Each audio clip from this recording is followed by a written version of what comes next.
Hi everybody, it's Melissa here from Youth Work Ireland, Cavan, Monaghan, and I'm part of the Youth Information Project. And welcome to Friday Live on Facebook. So we've had different people on every week just trying to give young people information on different services that are around the county.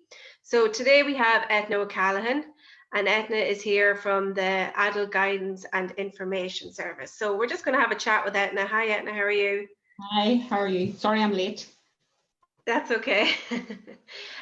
So we're just going to have a chat with you, Eithne, about your service and what you offer and what's available in the county. So I just start off with, what is guidance counselling and what can you offer? Okay, guidance counselling is a process between the guidance counsellor and a client. We call them a client, so a person who is looking to find their way in terms of, their career direction and what kind of career they want to do. Most people would be familiar with a guidance counsellor in a school setting, where you may have classes or you meet a guidance counsellor on a one-to-one. So where I work is within the adult education service. So we are specifically there within the community to work with people who are 16 up and who are not in a formal school setting. So, young people that maybe are doing other programs outside of a school setting that don't have access to a guidance service would be eligible to come to ourselves. We obviously run classes as well for 16-year-olds and 17-year-olds, and we would provide a service to all students in all classes. So some students that want to move on. So the session itself involves, I'll sit in a room with someone. I would ask them questions about their interests, their abilities, what they want to do, maybe look at previous employment, previous education. And it's really a lot of questions, open-ended questions, allowing them to talk freely in a very confidential environment. It's a service that we provide. There's no cost to it. And we, as I said, we provide it to anybody that's over 16. Mm-hmm. So it's giving them a chance to, I suppose, explore what's available and what's out there. We're really supposed to know really what is available everywhere. We try our best in doing that. And, if someone has an idea in their head and maybe not sure how to go about doing it, we kind of give them the path and the direction to maybe find out how to do that. And like you're saying, Eithne, because I've referred some people to your service before, and it's great for them because, like that, some people might think you can only get career guidance when you're in school. And then when they leave and maybe they've had a few years where they've been working, maybe they've had a few years where they've been unemployed and they really don't know what they want to do. They kind of have an idea, but they don't know how to go about it. And then when I say to them, actually, there's an adult career guidance, they're quite surprised and they're delighted because they think that wouldn't be available to them anymore because they're not in school. But you're providing it through Cavan and ETB to 16 plus and those who are outside of formal school settings. So mature students or anybody that's 16 plus basically, and adults to have. So it's a great chance for people, and that it's free of charge. So that's really good. And the most important thing to notice is while we, where we work with CMETB, we do refer people to all courses outside of CMETB. So we deal with people that want to go into higher education. We deal with graduates actually that are maybe unemployed. And the unemployed would be our biggest category of people. We would get a lot of referrals from social welfare, from the likes of youth information centres like yourselves, from youth workers. And really, it's everybody that comes in is different and everybody has a different story. But we don't turn anybody away. And, sometimes for people, it is really just a one-off session and that's enough for them. For others, it may require, I might need to do some further investigation and then I get back to them with further information, or vice versa. So it's a two-way process, which is really important. I put in as much as I get back, I suppose, as well. Yeah. That you're there to help them, but then they need to be thinking about what they want and giving you kind of feedback on what they're interested in. Yes, absolutely. So that's the key thing.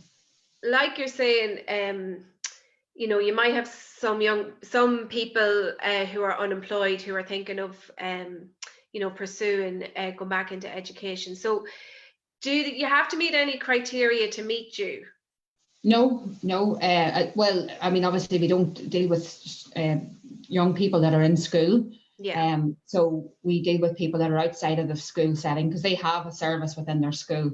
So outside of that, really there isn't. I mean, you can ring and double check as well. Sometimes it's just information actually some people want, and they just want information about a course, or they've seen something online and they want to get a bit of advice on it. So sometimes you mightn't even need to come in. I suppose at the minute, obviously we're all working from home. The offices aren't open. I'm doing Zoom calls. I'm using Teams now, Microsoft Teams as our method of communication. I'm ringing people, I'm emailing them. And people are still in contact with us. They're still contacting us. They're still interested in doing something regardless of a pandemic. So it's very important that people know that we're still open and we're still available and we're still taking calls, and we can contact you as well. Yeah, so it's even easier for them now because they don't even have to leave their house. Absolutely, yeah. Like it's absolutely, yeah. And so you can take phone calls or you can do a video call or whatever they need. Video calling's working out great actually, because it's as good as sitting in front of someone. It's not going to replace it obviously, but it's the next best thing. So it gives a good chance to kind of explore, and that's what we do. We are exploring people's interests, and I think it's really important that people follow their interests and not go into something for the sake of going into it, or because someone told them they should go into it. They won't last if they don't stick with it, if they're not interested in it. That's really important. Yeah, exactly. And I suppose even sometimes when people maybe leave school early, or they went straight into employment or something like that, it can scare them to think about going back into education, yet they want to pursue a career in something. So it's kind of having you there to kind of chat to them about it and tell them what to expect. And sometimes the thought of it can be nearly worse than actually going and doing it. So it's great to kind of have somebody there to kind of show them what paths they will have to take. Yeah, I appreciate that. For some people, we're the first step, it is very daunting. I find a lot of the younger 16, 17-year-olds might come in with a parent. So that's fine. That's actually what we would expect because they're under the age of 18. And we would have maybe even the schools would refer someone that maybe dropped out of school and would refer them to us as well. And it's just letting them know there's alternatives, there is alternatives to school. Not having a leaving cert is not the end of the world. There's definitely lots of other options and opportunities available, more so now than ever. Yeah. And it's getting them on the right track and trying to support them as much as you can. And, we would have a lot of people that would have left school very early. We have an adult literacy service who specifically deal with people that may have difficulty with reading and writing, maybe not have the communication skills to deal with things, and may also have lack in computer skills. So there's something for everybody, even that low basic levels courses, and you can work your way right up. And I think seeing people move up the levels and getting better every day is really, that's what keeps us all going and working in this area. Yeah, to see somebody progress and getting what they want, and moving forward is great. So at the moment then everything is online at the moment? Yeah, on Tuesday the Adult Education Service released a timetable of part-time classes that are starting in September. So at the minute there are dates on those and start dates. This is for County Monaghan and County Cavan. Dates are all on the CMETB website and CMETB adultguidance.ie, which is the guidance website. And so all the courses at the minute are probably going to be on some form of blended learning from September. So what that means is maybe 1 week they might be in the classroom, the next week they're at home getting their notes. So I suppose we're trying to facilitate as many people into a classroom as possible, but with social distancing, we are going to be limited in numbers. So we really don't know how it's going to impact. And I suppose fingers crossed everything works out. So there's classes, and all the courses at the minute are all planned. And they're all planned to run from the end of August, beginning of September. So there's part-time courses, there's full-time courses. There's the likes of the PLC courses in Monaghan Institute and Cavan Institute. They're full-time, they're still taking applications. There's the training type courses, which you can get a training allowance. There's an awful lot of different. I understand that there's an awful lot of different courses, and some have a payment and some don't, and that can be difficult to navigate, and that's where we kind of come in as well. We would, if someone says they're on a social welfare payment and what course can I do? Obviously all our courses are free, most of them are free, but for some you can stay on a social welfare payment and you can continue to do your course. So it's really important that people check that out beforehand. Give us a call, send us an email, and we can kind of tell you straight away what you're going to be entitled to or not. Yeah, once you know their individual circumstances, Yeah. you'll be able to kind of steer them in the right direction of what suits them and what's right for them, and there's, like you're saying, their social welfare payment or whatever it is. Yeah. And I suppose then I was going to ask you, what advice would you give somebody then that is trying to decide on a course? Like, what should be influencing the type of course that they want to do? What should they be thinking about? Like I would often say to people is, just get a blank page, get a pen, start writing down the things that you actually are interested in, the things that you like doing. Do you like working with people? Do you think you'd prefer to work with things or machines? Would you like to be in the background, or would you like to be in the front? Do you like managing people? Do you feel you're a good communicator? And trying to think of your skills and trying to think of the environment that you want to work in. Do you want to work outside? Do you want to work inside? I suppose there's an awful lot that you can actually, to be honest, most people that come into me, first thing they say to me, I haven't a clue what I want to do. And then within 5 minutes of me just kind of asking a few questions, they've ruled out loads. And there's actually a couple of things in the back of their head. And it's just, I suppose that's part of the guidance counselling process, is trying to get that out of them. What is it that they probably know what they want to do, they just can't articulate it, or they just can't foresee that they have any possibility of doing that. And it's kind of showing them actually there is alternative paths, and yes, there's lots of routes that you can go down if this is the route that you want to go. So I suppose definitely thinking in advance about what you want to do, and coming in with an attitude, I suppose, that you want to, we're there to help you, and we'll help you if but you have to let us help you as well. I suppose that's the main thing. And I know sometimes even with working with young people myself who might be outside of school, that there's a block there because maybe they've been told so many times that, you won't be able to do this, or you can't do this, or, because maybe they dropped out or whatever happened at home circumstances, that they don't believe that they actually can achieve the things that they want.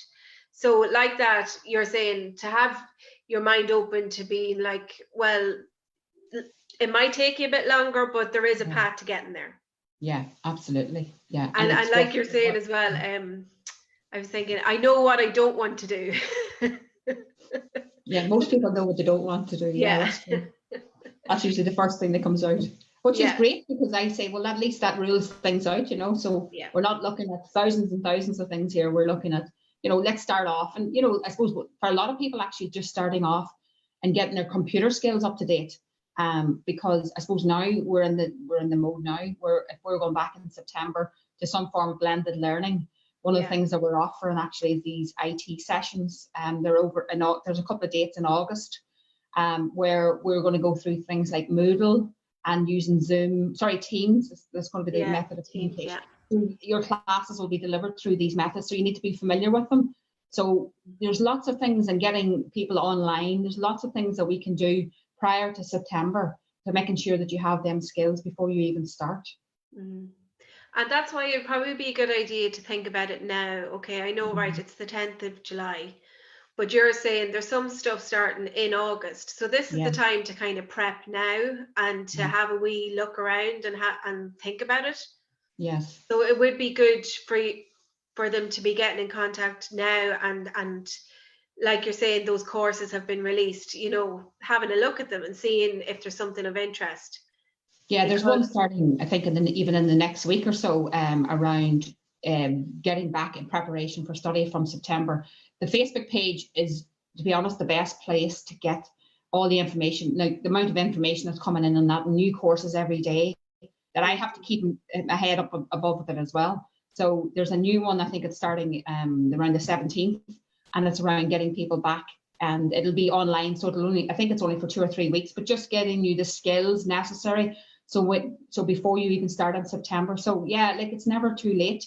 I would say get started and start looking up and start contact us and say, look, you're interested in going back and doing something, and then that's the first stage. Mm-hmm.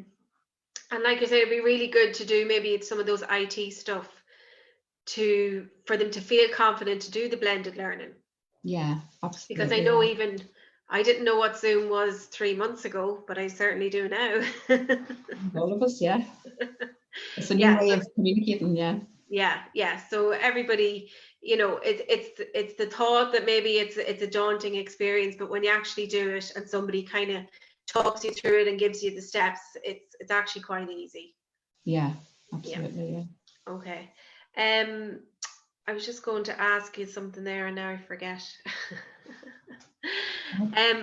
So it does. What about people who maybe already have a diploma or a degree, but they find themselves unemployed? Can they come and talk to you too, maybe about going further? Yeah, that would make a good, we would have a lot of graduates, actually, we call them graduates. And for a lot of them, actually, they've either chosen the wrong course. So some of them actually have dropped out and maybe done a year or two. Some of them have chosen the wrong course. They've got a degree, but they're actually unemployed because they have no experience. I would say for a lot of graduates, I think any work experience is really important.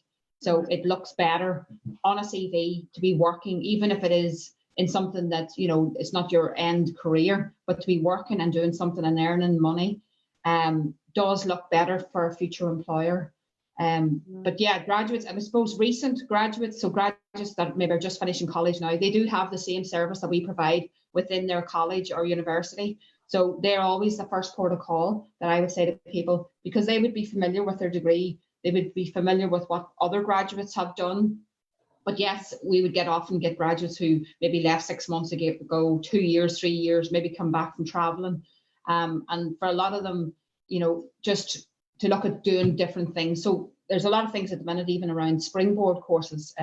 They've just released courses there in the last week or so. So a lot of them are actually at higher education level. They're free and they're all funded by the government. And some of them are fantastic opportunities for graduates to do. A lot of them are online as well. So again, there's an awful lot of things that even graduates can do. So yeah, look, we don't turn anybody away. If we would speak to them and see if best we can how we can help them. Okay, no, that's great.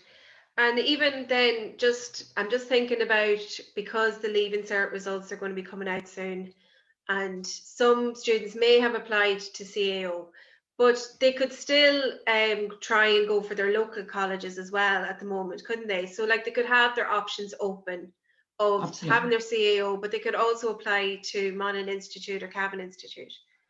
Yeah, I suppose like one of the things I would see an awful lot is 18, 19-year-olds who may drop out of college at third level come October, November. It's the wrong course. And, for a lot of that, I think actually doing a PLC course or doing a level 5 or a traineeship, and one of the local colleges, Monaghan Institute or Cavan Institute, that 1 year where you learn about putting a portfolio together, writing assignments, doing communication skills, maybe doing even some work experience. That 1 year, I think, is a really good way of preparing to go on to third level.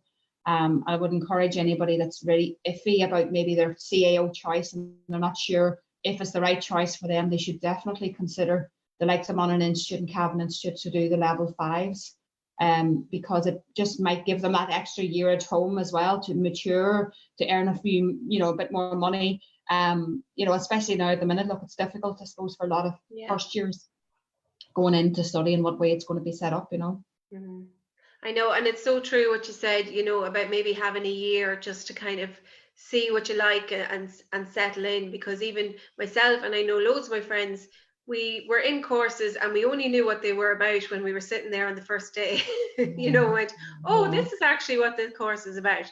So, it's a big commitment to maybe commit for 3 to 4 years doing a course. Whereas, if you want to try and do something for maybe a year and settle yourself and really feel like, you know what you want, then that's a real benefit. Yeah, and a lot of the PLC courses actually have direct routes into some of the colleges. So they're not looking at points from your leaving cert, they're actually basing it on what you get in that QQI level 5. So they're definitely worth an option. You know, if you feel that you did your leaving cert and you didn't do as well, I suppose obviously now we're on predicted grades. So if you felt that your grades weren't enough, rather than choosing a course down the list that you have no interest in, you know, think about studying locally for the year and getting your head, better that year to maybe looking at doing something further afield. It's just, I suppose, where I would see it is where the parents come in. If a student does start a course and it's the wrong course, they're into then the issue around fees as well. So if they drop out of a course and they want to go back the following year, then, you know, you're looking at hefty fees. So financially, it's not a good option either. So it's just, I know it's a difficult navigation, but it's just trying to make sure that you've looked at everything else and every possibility, because there is an awful lot out there. And even like you're saying, with the CAO, you know, not just, you know, you might only get offered something that's way down your list and you're not interested in it.